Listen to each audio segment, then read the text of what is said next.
Hi everyone, in front of me I've got ZTE Axon 30 and let me share with you how to enable developer options on this device.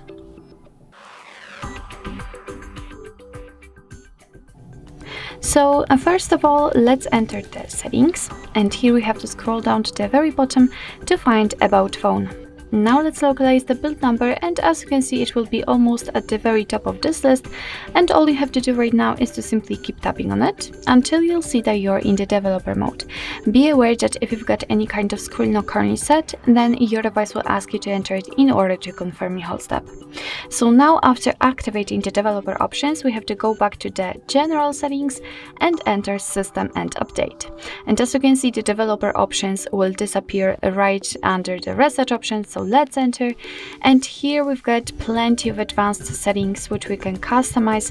So for example, we can enable the background check. We can of course enter here, and as you can see there are no applications because I've previously turned off all of them. Here we can, for example, turn on the option to don't keep activities, so your device will turn off completely the apps from which you will get back, so it will not keep it in the recents. Here we've got the option window animation scale. You can customize it if you want to, so it's like a drawing option. Here we've got, for example, the pointer location or show visual feedback for tabs.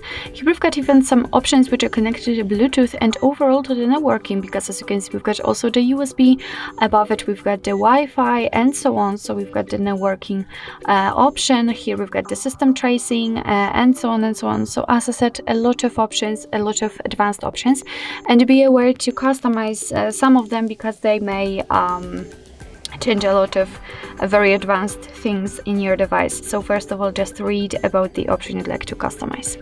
So in order to turn on the option, all you have to do is to simply tap on the switcher on it, and as you can see it will be immediately activated and applied. So I've just changed the layout direction.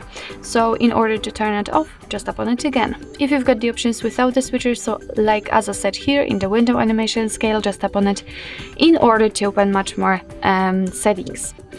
So if you're done with customization of developer options and if you'd like to turn them off, just tap on the switcher at the very top, and as you can see most of the options will be inactive, and after getting back to the system and update, the developer options will disappear.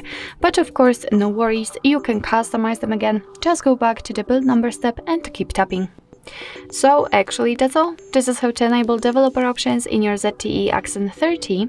Thank you so much for watching. I hope that this video was helpful, and if it was, please hit the subscribe button and leave the thumbs up.